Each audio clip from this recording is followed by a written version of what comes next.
Hi and welcome to Mondraker TV. With a background that stems directly from the world of mountain bike racing, I thought we should have a look at the development of some of our bikes to see the progression from over the years. And in today's video, as you probably guessed from looking behind me, we're going to be looking at downhill race bikes, given that the first ever Mondraker bike was a downhill race bike.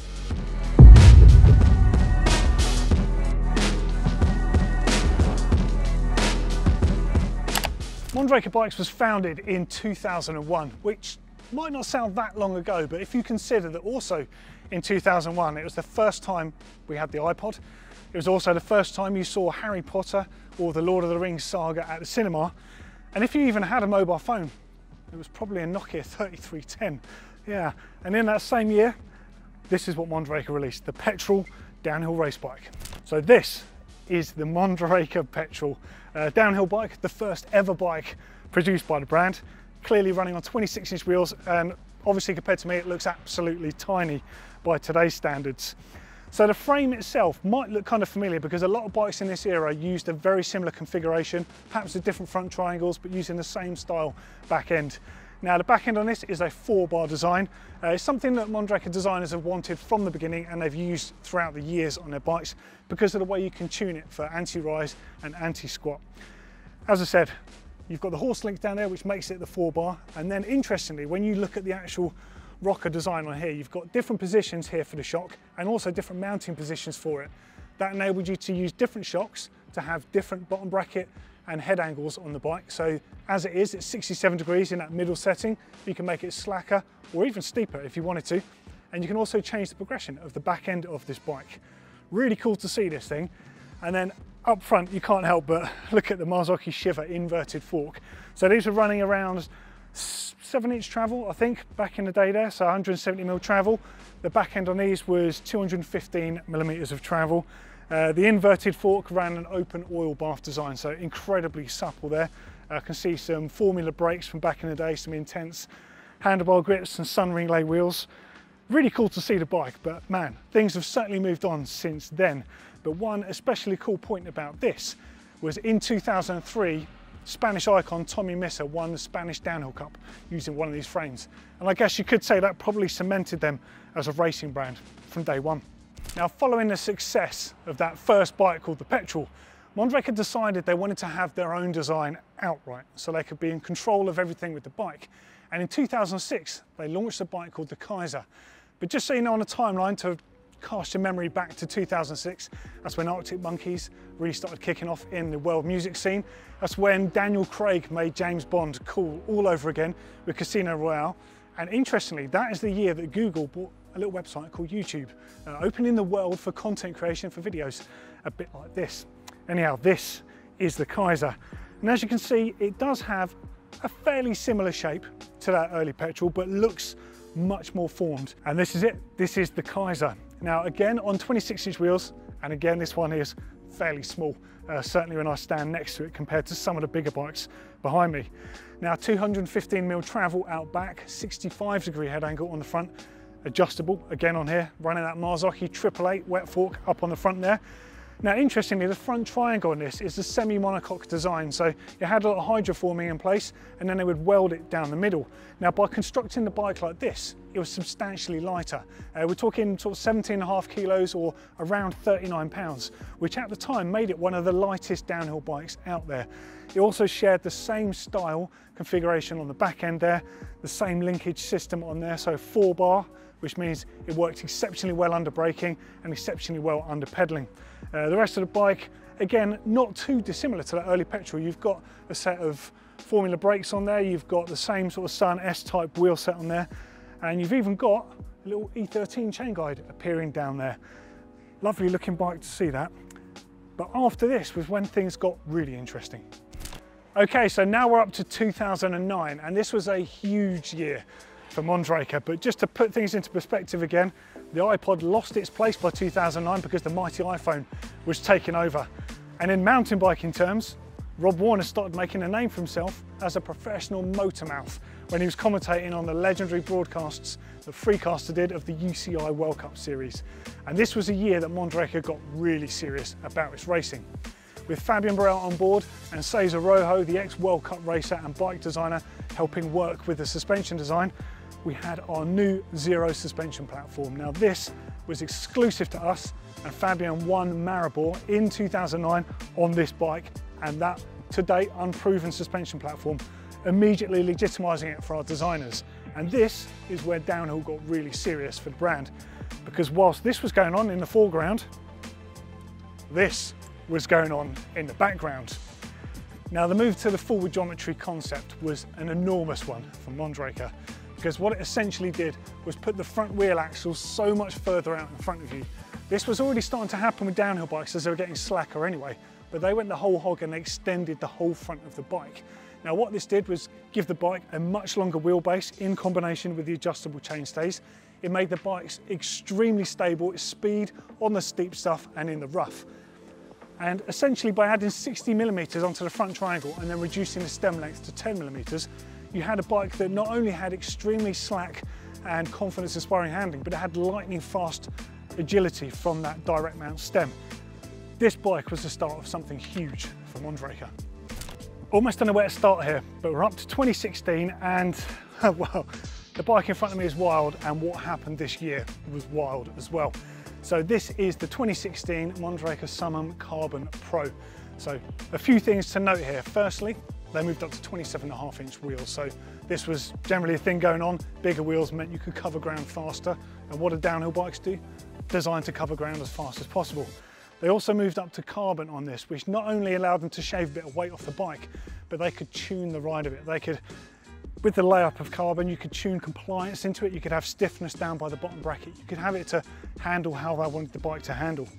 And as you probably noticed, it's got a bit of a special colorway on this bike. So this particular one is a replica of Danny Hart's race bike. And in this year, Mondraker did something at the World Championships that's never been done before and probably will never happen again. They got all 3 positions on the men's elite downhill podium. So Danny Hart with this bike took the gold medal position. Laurie Greenland, his countryman, took silver position, and Flo Perret took the bronze position, all on the same model of bike. I just think that's absolutely, it's just bonkers that that even happened. Now this race bike was running 205mm travel on the back end. You had adjustable chainstay length, 445 or 460mm. Head angle, you had 3 options available to you in terms of the slackness there, so 61, 63 or 65 degrees. For the Val d'Isole course, I'd imagine they were probably running it as slack as possible to get all of the wheelbase they could possibly get. And everything about the bike just looks amazing. I mean, World Championships bikes are pretty special anyway because they generally have cool custom paint jobs, but knowing what this bike has achieved and seeing that Union Jack on there, again with the Renthal carbon bars on there, painted by Fat Creations, it even says Danny Hart, Val d'Isole, 2016. Wild, isn't it? Okay, moving up to 2021, quite a few years on, and the reason I'm bridging these 2 bikes here is the fact that we moved up to 29-inch wheels. Now, Danny Hart was experimenting with 29-inch prototypes way back in 2016, but trying to figure out really if it was the right thing to do or not. And actually, for some time, Mondraker decided to not release 29-inch wheels until this point, where it became a clear advantage on the really rough courses out there. Now, interestingly, they released the bike in aluminium instead of carbon, and that really is because of the fact they rode so many test mules that in that time they'd really refined the feel of the bike. Team racers loved it, they raced on alloy. They decided to put the alloy bike out as the production one. Now you've got 63-degree head angle on the front, adjustable up to 2 degrees either way. 455mm chainstays, adjustable 5mm either way on the back end there. 200mm travel, front and rear, which is pretty much standardised now as a sort of the go-to sort of suspension travel, and the same with the geometry there on the bike. Now you might notice this particular one is running a 27.5-inch rear wheel. That was something that you could do with this bike. This particular one was painted up for Flo Perret using the original petrol colourway actually, which looks absolutely awesome. It looks just like it, but I've got to say the production one, which hopefully you can see on screen now, that's the one that I just think is probably my favourite looking downhill bike. It's the best incorporation I've seen of bigger wheels on a downhill bike. It just looks right. They managed somehow to take the form they've had from over the years of development and make a bike with bigger wheels and made it look even better. Awesome looking bike, and it paved the way for what happened the next year. 2022 saw the Summon return in carbon. Now this wasn't just a case of making the same alloy bike in carbon. Making carbon bikes is actually incredibly complicated. I'm going to say especially for downhill bikes, where there's so much more required from the bike. You've got to bear in mind, to ride bikes at that pace, you need flex, you need compliance, but you also need immense stiffness. You need the stiffness in the bottom bracket, you need that stiffness to make sure the suspension components stay in line. But if the front end is too stiff and if the back end is too stiff, you start to have traction problems. So it took a while to get the same feel from the bike and lose some weight to what they'd achieved with those alloy mules. And this was the same bike. So the same geometry on here, 29-inch wheels front and rear, 200mm travel out back, 455mm chainstay plus minus 5 degrees, 63-degree head angle, plus minus 2 degrees available to you there. And then if you look down at the fender based on the fork, you can see it looks a little bit different to most sort of mudguard fenders on the market. And then the detail on the rocker link on this side that I can see here, you've got the built-in Mind telemetry system. So this is exclusive to Mondraker. And essentially, like most telemetry systems, it makes calculations and recommendations on what you can do to the bike. It measures 100 times a second what is going on, essentially like the velocity of the front and rear moving there. And it can set up your dynamic sag for you. It can find out how much travel you're using front and rear. If you're using too much of one or the other, it can see where you're sitting in the travel. It can see the speed you're traveling at, how much you travel used on any particular impact, and make recommendations on the air pressure, the damping settings and things like that. Especially useful on a bike like a downhill bike where every second counts. Mega cool stuff to have that built into a frame. Okay, and up to date, this is the 2023 race bike as used, prototype status, by the MS Racing Mondraker team. Now, I'm sure you will have seen this raced over the year at various different World Cups, and you may well have seen this with the protective shroud all covering everything up that's going on here. But this bike, as you can see, is a working prototype, and in my eyes, they're the coolest looking bikes because they're a sign of what's to come down the line. So this is not a production bike yet, it's just the latest version of the Summon. So the bike runs on 29-inch wheels. You have the option to run 27.5-inch rear. And as you're about to find out, options are everything on this bike. So something the race teams have learned over the years is the adjustability is absolutely essential to get the most out of a bike. But whereas some things were a little bit extreme in the early days, the refinement of the balance on the bike to try and get the rider or the racer in the most neutralized position, that has been the key. So interestingly, the head angle doesn't go as slack as 61 like it used to. So you've got 62.5, 63 or 63.5. Now this has come directly from the racers because of the fact that they just didn't tend to use the slacker settings. If you add on to this equation, you've got adjustable reach from the head cups here, -9 or +12mm adjustability on the front center. So the front center is a measurement from your front wheel axle to the bottom bracket axle. Then you've got a 455mm chainstay on the back, adjustable 5mm either way, so that's adjustable rear center. So completely independently adjustable and an independently adjustable head angle.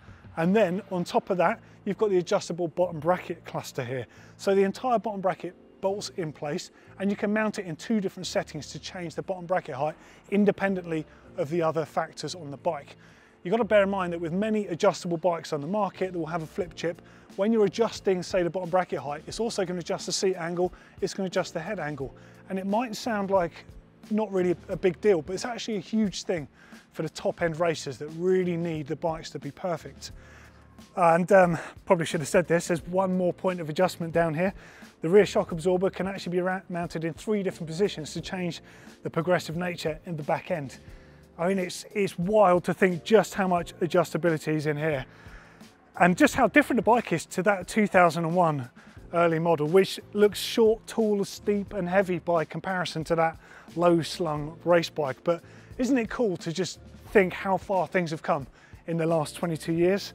It's mega exciting to look at all this stuff. Love talking about bikes like this. And I'd love to know actually, what's been your favourite bike that I've talked about today? I think for me, probably the 2021 alloy one, but in the production colours. For me, that is just how you make a 29-inch wheel race bike just look perfection. But yeah, let us know in the comments underneath. Thank you for watching the video. Please hit the subscribe and hit the bell so you get notified every time a video launches on Mondraker TV. And thank you for watching. Take care.